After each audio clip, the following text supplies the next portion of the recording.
Coach, most of your assistant coaching career, you're a wide receiver coach, and you're passionate about it. You go to Ohio State, you hire Brian Hartline as a receiver coach who has a reputation as a great recruiter, but you say he's also a great coach. Let's talk about wide receiver play. When the Ohio State receivers are taught, they're taught a very clear job description. Number one, your job is to protect your, not the quarterback, he's yours. He's the franchise player. Protect him. How do you protect a quarterback if you're a wide receiver? And I used to walk in there, I say, at what cost? And the players would say back to me, at all costs. If the ball is in the air, it has to come down in your hands or hit the ground. All right, let's talk about some fundamentals of being a receiver. There's two types of throws in the game. One of these type of throws are going away, where the route, it's a go route, a post route, a corner route, and it's an arch throw. The second type of throw is a coming back. An outcut, an in, a slant, a curl, a hitch, or a crossing route, and that's a fastball. That's a direct throw by the quarterback. Let's go through the responsibility of the receiver. On going away, your job is to stack the defender. And here's what I mean. So if you're defending me, here's a football, Gerry, right here. That's a quarterback. When the quarterback's going to make an arch throw, I want to stack the defender, have you behind me. Why? On a post, a go route, or a corner route, I have a very easy throw and catch by the quarterback. Coming back to the ball, that means here's the quarterback, okay? It's a curl route, outcut, something. It's going to be a fastball throw. When that quarterback gets ready to throw, he's got to trust you did what? You created unobstructed throw. So there's two ways. Number one is leverage. Get on my outside here. Here's the quarterback right here. I'm going to come back to him. I have leverage. You're outside me. As I'm running, I want to keep leverage, and I come back. What did I just do? It's an unobstructed throw. So that's not hard. Here's the issue. Here's the ball. Here's the quarterback. I have a leverage problem. I don't have it. So I have to do what? I have to create the leverage. As I'm running here, I'm going to do something called a throw-by technique. I'm actually going to throw you by.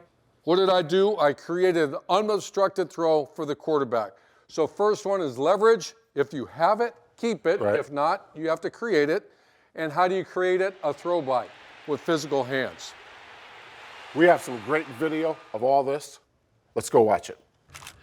All right, Gerry, here we go. Jeremiah Smith tape. What's amazing is we had, of the 49 catches, it was hard to find any type of where he was challenged. This is called free access. You know how much time you work in practice on free access? I'll help you. 0, because it's not hard. Here you can see free access. What I mean by that is look at him up top. He's just simply running off the ball. There's no defender. There's no hands-on. This is not very difficult. It's just a great athlete, and obviously they're respecting him with a great cushion. All right, a quick review that we took from the board here. The job description, number one, of a wide receiver is what? Protect the quarterback at what cost? All cost. The number two is create unobstructed throws for the quarterback. And that might sound complicated, but we covered it on the board. It's not. Here's a perfect example. This is a red zone. This is called a stack fade. Watch him punches inside, frees the defender. I would grade this an A+. That's an easy pitch and catch. Why? The receiver stacked the defender on a ball going away or an arch throw. All right, let's look at the red zone against Minnesota. Now, I want the viewer to really watch closely here. The defender is inside of him. This is called an inside post, and he's going to have to get leverage somehow. Watch him lean back. He gets leverage on him. This is an elite player getting coached by an elite coach. All right, Gerry, we covered the plays going away. Now let's cover the plays coming back. All right, let's focus on Jeremiah Smith up top. He has an issue. The defender's inside of him. He does not have leverage, so he has to create leverage. So you got to get the defensive back moving. How do you do that? Arms and feet. You accelerate your arms and your feet to make the defender think you're going deep. This is perfect. Watch this kid do this. And then he's going to take his right hand and he's going to throw the defender by. Now put yourself in the mind of Julian saying, he's made a decision. His responsibility, and he does it perfectly. He's going to stare down the free safety. Why? He doesn't want the free safety that he's looking off defenders. But when it's time to plant the quarterback's back foot and deliver the ball, he's got to trust Jeremiah did what? Created an unobstructed throw. Again, I like to grade this way. This is an A+. You can't do it any better than what Jeremiah Smith's doing. And what's the moral of the story here? Yes, he's an elite player. There's a lot of elite players out there in college football that don't play elite. It's because he's being coached.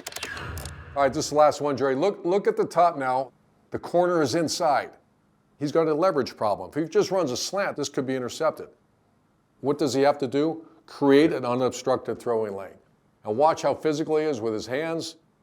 Gets away a little bit of a push off there, but again, when Julian Sand makes the decision to throw the ball to Jeremiah Smith on a slant, he has great confidence that the best player in the country has been coached and he's going to create an unobstructed throw. And that's exactly what he does.